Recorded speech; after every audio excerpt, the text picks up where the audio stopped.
Welcome to KSK TV news. ముందుగా వార్తల్లోని వివరాలను చూద్దాం.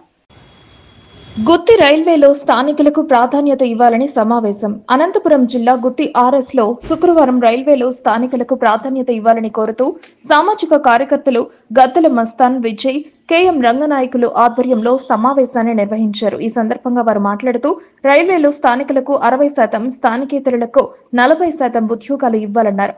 ఈ విషయంపై ఈ నెల 6న గుత్తి ఆర్ఎస్ లోని కన్యకా పరమేశ్వరి ఆలయంలో రౌండ్ టేబుల్ సమావేశాన్ని నిర్వహిస్తున్నామన్నారు. ఈ కార్యక్రమంలో ప్రతి ఒక్కరూ పాల్గొనాలని పిలుపునిచ్చారు. ఈ కార్యక్రమంలో సామాజిక కార్యకర్తలు గద్దల మస్తాన్, విజయ్, కెఎం రంగనాయకులు, కొనకండ్ల సూరి, మధుసూదన్ గుప్తా, వెంకీ, భీమ లింగప్ప తదితరులు పాల్గొన్నారు. ప్రభుత్వ రంగ సంస్థ అయినటువంటి రైల్వేల్లో గుంటకల్ డివిజన్ గుత్తి పరిధిలో గుత్తిలోనే కాకుండా చుట్టుముట్టు పల్లెల నుంచి కూడా వచ్చి రైల్వే ఉద్యోగాలు చేసుకునే వాళ్ళు గతంలో రైల్వే ఉద్యోగాలు పోవడం, సాయంకాలం తిరిగి రావడం అంటే గుత్తి ఆర్ఎస్లో ఒక తిరునాళ్ళలాగా జనం తిరిగేవాళ్ళు. కానీ ఈ మధ్యకాలంలో ఒక 10-15 సంవత్సరాల నుంచి చూస్తూ ఉంటే ఆ పరిస్థితి కొరబడింది. ఎందుకంటే ప్రభుత్వం ఒకవైపు ప్రైవేటీకరణ చేసుకునే ప్రభుత్వ రంగ సంస్థ రైల్వేల్లో ప్రభుత్వ ఉద్యోగాలను తగ్గిస్తూ ఉంది. తగ్గిపోయిన ఉద్యోగాల్లో స్థానికులకు అవకాశం లేకుండా ఇతర రాష్ట్రాల నుంచి వచ్చినటువంటి వాళ్ళకి అవకాశాలు ఇస్తూ ఉన్న ఉద్యోగాలను వాళ్ళకే కట్టబెడుతూ స్థానికంగా చదువుకునడం నిరుద్యోగులు ఎక్కువైపోతున్నారు ఇక్కడ.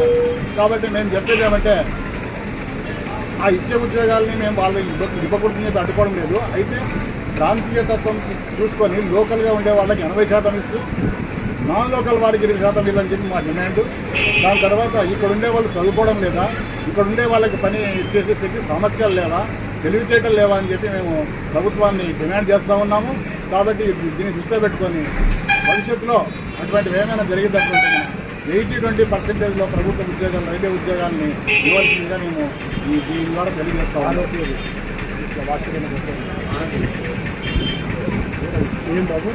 అందులో భాగంగానే మేము అడుగుతున్నది ఏమంటే రైల్వేలో ఈ ఇటీవల కాలంలో జరుగుతున్న ప్రైవేటీకరణలో భాగంగా పెద్ద ఎత్తున అన్ని రంగాల్ని కూడా అన్ని విభాగాల్ని ప్రైవేటైజ్ చేస్తున్నారు.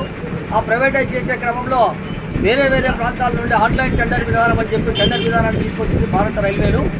ఆ ఆన్లైన్ టెండర్ విధానం ద్వారా పనులు దక్కించుకుంటున్న కాంట్రాక్టర్లు వాళ్ళు మధ్య నెలకొన్న పోటీ కారణంగా టెండర్ పిలిచినటువంటి దానికంటే మైనస్ రేట్కి దాఖలు చేసి అక్కడ పనిచేసేటువంటి దినసరి కూలీలకు మాత్రం ప్రతి సంవత్సరం, అంటే ఉదాహరణకు కాంట్రాక్ట్ లేబర్కి ఒక కాంట్రాక్టర్ మొట్టమొదటిగా 15,000 రూపాయలు జీతం ఇస్తాడు.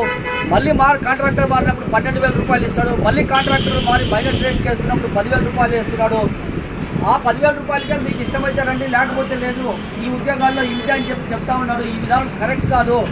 ఈ విధానాన్ని అడ్డుకోవాలని చెప్పి ఉద్దేశంతో దీని మీద అభిప్రాయ సేకరణ కోసమే 6వ తారీఖు నాడు మీటింగ్ పెట్టాం.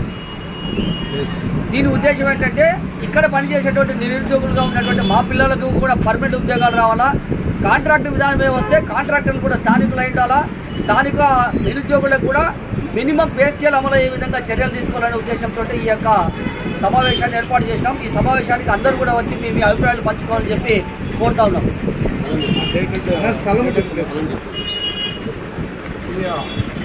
6వ తారీఖు ఏప్రిల్ 6వ తారీఖు జరుగుతున్నటువంటి ఈ యొక్క అభిప్రాయ సేకరణలో భాగంగా గుత్తి ఆర్ఎస్ కన్యకా పరమేశ్వరి ఆలయంలో సాయంత్రం 5 గంటలకు సమావేశం జరుగుతుంది.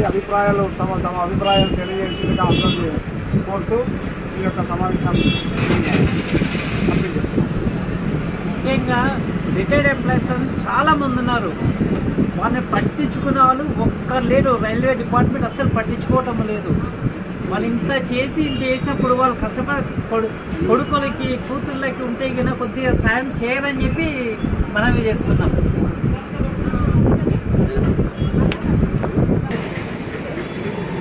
ఈ సమావేశం వచ్చిన అందరికీ ధన్యవాదాలు.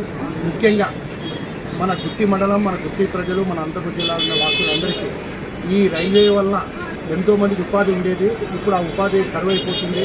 కాంట్రాక్ట్ విధానంలో కూడా బేసిక్ స్కిల్లో కూడా చాలా తక్కువ అమౌంట్ ఇచ్చి పనులు ఎక్కువ చేయించుకుంటున్నారు.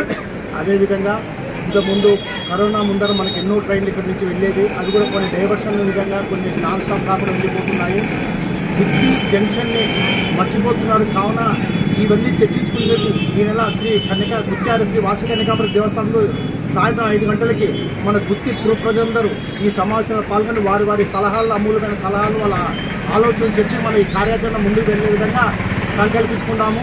కాబట్టి ప్రతి ఒక్కరూ 6వ తేదీ సాయంత్రం 5 గంటలకు గుత్తి శ్రీ వాసవి కన్యకాపురం దేవస్థాన ప్రాంగణంలో అందరూ పాల్గొని అందరి సలహాలతో మనం ముందుకు వెళ్ళే విధంగా కార్యాచరణ కమిటీని ఏర్పాటు చేసుకుంటాము. జై హింద్.